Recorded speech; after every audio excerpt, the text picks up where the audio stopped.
पतंजलि का जन्म आयुर्वेद से एम्पायर तक। यह एक ऐसी कहानी है जो भारत की मिट्टी से जुड़ी है और जिसने पूरे देश को प्रभावित किया है। इंडिया के दिल में एक रेवोल्यूशन ब्रू हो रहा था। यह क्रांति न केवल उत्पादों में बल्कि सोच में भी बदलाव ला रही थी। यह कोई पॉलिटिकल रेवोल्यूशन नहीं था, बल्कि एक कंज्यूमर रेवोल्यूशन था। यह एक ऐसा बदलाव था जिसने हर भारतीय के जीवन को छू लिया। यह रेवोल्यूशन जड़ा था आयुर्वेदा में, जो कि इंडिया का ट्रेडिशनल सिस्टम ऑफ मेडिसिन है। सदियों पुरानी इस विद्या ने आधुनिकता के साथ मिलकर एक नया रूप लिया।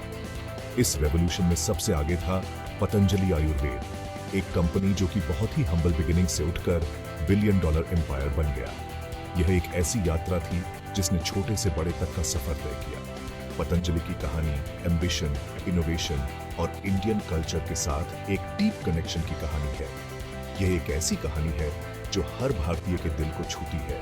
इसने कंज्यूमर गुड्स मार्केट में मल्टीनेशनल कॉर्पोरेशंस के डोमिनेंस को चैलेंज किया। यह एक ऐसा संघर्ष था जिसने भारतीय बाजार को हिलाकर रख दिया। इसने खुद को इंडियन वैल्यूज और ट्रेडिशंस का चैंपियन बनाया। यह एक ऐसा ब्रांड बन गया जो भारतीयता का प्रतीक है। इसकी सक्सेस एक कंपेलिंग नैरेटिव और इंडियन कंज्यूमर की डीप अंडरस्टैंडिंग के पावर का प्रमाण है। यह एक ऐसी सफलता है जो हर किसी को प्रेरित करती है। कंपनी का जर्नी शुरू हुआ अर्ली 2000s में बस्लिंग सिटी हरिद्वार में, जो कि हिमालयाज की फुटहिल्स में बसा हुआ है। यह एक ऐसा स्थान है जो आध्यात्मिकता और संस्कृति का केंद्र है। यहीं पर दो लोग, बाबा रामदेव और आचार्य बालकृष्ण ने आयुर्वेदा को आम लोगों तक पहुंचाने का मिशन शुरू किया। उनका यह मिशन एक आंदोलन बन गया।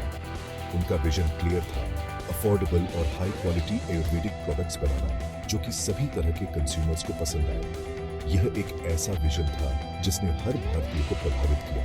उन्हें क्या पता था कि उनका ये एंडेवर न सिर्फ इंडियंस के एवरीडे प्रोडक्ट्स कंज्यूम करने के तरीके को रेवोल्यूशनाइज कर देगा, बल्कि इंडियन कंज्यूमर गुड्स मार्केट के एस्टैब्लिश्ड ऑर्डर को भी चैलेंज करेगा। यह एक ऐसा प्रयास था जिसने भारतीय बाजार को नया रूप दिया। पतंजलि की कहानी एंटरप्रेन्योरशिप, ब्रांड बिल्डिंग और कल्चरल रेजोनेंस के पावर की एक फैसिनेटिंग स्टडी है। यह एक ऐसी कहानी है जो हर उद्यमी को प्रेरित करती है और भारतीयता का गर्व महसूस कराती है। गाइडिंग लाइट्स, बाबा रामदेव और आचार्य बालकृष्ण। हर सक्सेसफुल वेंचर के पीछे उसके फाउंडर्स का विजन और डेडिकेशन होता है। यह विजन और डेडिकेशन ही किसी भी ऑर्गेनाइजेशन को उसकी अल्टीमेट सक्सेस की ओर ले जाते हैं। पतंजलि के केस में यह ड्राइविंग फोर्स आती है डायनामिक ड्यूओ बाबा रामदेव और आचार्य बालकृष्ण से। इन दोनों ने मिलकर पतंजलि को एक ऐसा ब्रांड बनाया जो आज हर घर में जाना जाता है। इनके यूनिक बैकग्राउंड्स और आयुर्वेदा के लिए शेयर्ड पैशन ने उस फाउंडेशन को तैयार किया जो कि आगे चलकर इंडिया में एक हाउस होल्ड नेम बना। बाबा रामदेव का योग और आचार्य बालकृष्ण का आयुर्वेद के प्रति समर्पण ने पतंजलि को एक मजबूत आधार दिया। बाबा रामदेव एक योगा गुरु जिनकी कैरिस्मेटिक पर्सनालिटी है और मैस फॉलोइंग है, पतंजलि का फेस बने। उनकी योग की शिक्षा और स्वस्थ जीवन शैली के प्रति जागरूकता ने उन्हें एक आइकॉनिक फिगर बना दिया।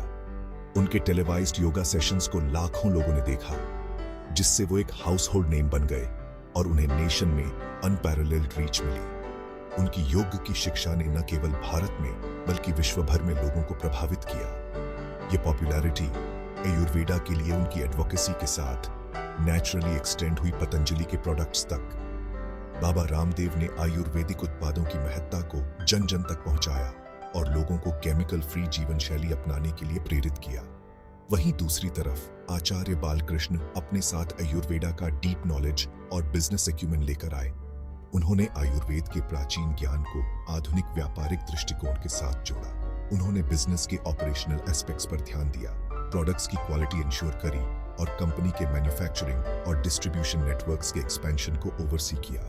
उनकी मेटिकुलस प्लानिंग और एग्जीक्यूशन ने पतंजलि को एक मजबूत व्यापारिक इकाई बनाया। उनके कॉम्प्लीमेंट्री स्किल्स और शेयर्ड विजन एक विनिंग फॉर्मूला साबित हुए। बाबा रामदेव का योग और आचार्य बालकृष्ण का आयुर्वेद के प्रति ज्ञान ने पतंजलि को एक अद्वितीय पहचान दी।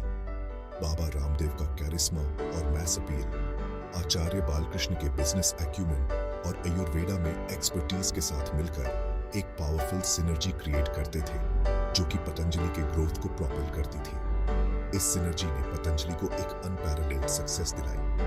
वो इंडियन कंज्यूमर की पल्स को समझते थे और आयुर्वेदा में डीप रूटेड फेथ को टैप करते थे। पतंजलि को सिर्फ एक ब्रांड नहीं बल्कि एक मूवमेंट बना दिया। उन्होंने भारतीय उपभोक्ताओं की जरूरतों और इच्छाओं को समझा और उन्हें आयुर्वेदिक उत्पादों के माध्यम से पूरा किया। उनकी पार्टनरशिप बोर्डरूम से परे एक्सटेंड होती थी। ये पार्टनरशिप उनके व्यक्तिगत जीवन में भी दिखाई देती थी, जहां दोनों एक समान दृष्टिकोण और जीवन शैली को अपनाते थे। वो एक कॉमन लाइफस्टाइल शेयर करते थे जो कि सिंप्लिसिटी और ऑस्टेरिटी में रूटेड था, जो कि कंपनी की इमेज के साथ रेजोनेट करता था।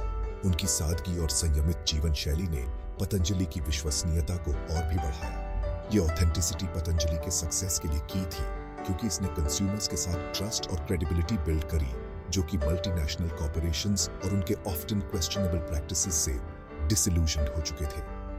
पतंजलि की सच्चाई और पारदर्शिता ने उपभोक्ताओं के दिलों में एक विशेष स्थान बनाया। बाबा रामदेव और आचार्य बालकृष्ण की विजनरी लीडरशिप और उनकी निरंतर मेहनत ने पतंजलि को एक ग्लोबल ब्रांड बना दिया।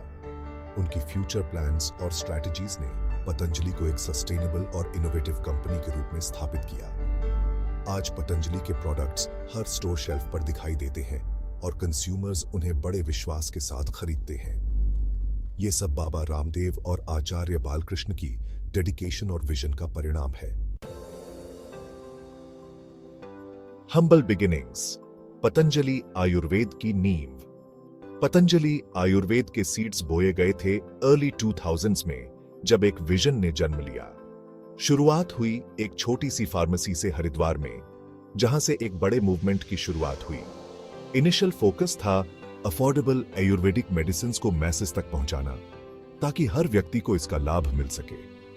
फाउंडर्स बाबा रामदेव और आचार्य बालकृष्ण आयुर्वेदा की हीलिंग पावर में बिलीव करते थे और इसे हर किसी के लिए एक्सेसिबल बनाना चाहते थे, न कि सिर्फ कुछ प्रिविलेज्ड लोगों के लिए।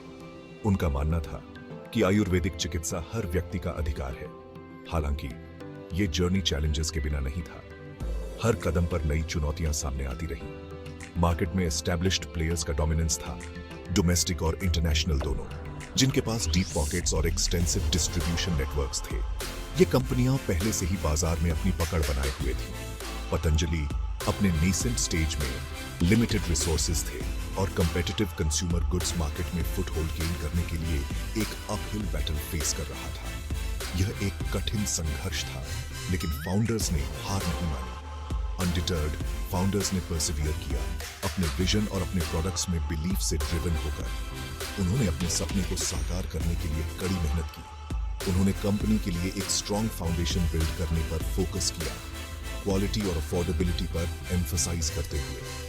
उनका उद्देश्य था कि हर व्यक्ति को उच्च गुणवत्ता वाले उत्पाद मिले। उन्होंने रिसर्च एंड डेवलपमेंट में हेविली इन्वेस्ट किया, इंश्योरिंग करते हुए कि उनके प्रोडक्ट्स आयुर्वेदिक फॉर्मुलेशंस के हाईएस्ट स्टैंडर्ड्स को मीट करें। ये निवेश उनके उत्पादों की गुणवत्ता को सुनिश्चित करने के लिए था। वर्ड ऑफ माउथ उनका सबसे पोटेंट मार्केटिंग टूल बन गया। सेटिस्फाइड कस्टमर्स ने अपने अनुभवों को साझा किया। सेटिस्फाइड कस्टमर्स जिन्होंने पतंजलि के प्रोडक्ट्स के बेनिफिट्स एक्सपीरियंस किए, ब्रांड एडवोकेट्स बन गए, अपने फ्रेंड्स और फैमिली में वर्ड स्प्रेड करते हुए। उनके अनुभवों ने और लोगों को पतंजलि के उत्पादों की ओर आकर्षित किया। ये organic growth, positive word of mouth और बाबा रामदेव के योगा सेशंस की ग्रोइंग पॉपुलैरिटी से फ्यूल्ड होकर पतंजलि को स्लोली बट श्योरली मार्केट में अपने लिए एक नीश कार्व करने में हेल्प किया। बाबा रामदेव के योग सत्रों ने भी पतंजलि की पहचान को बढ़ावा दिया।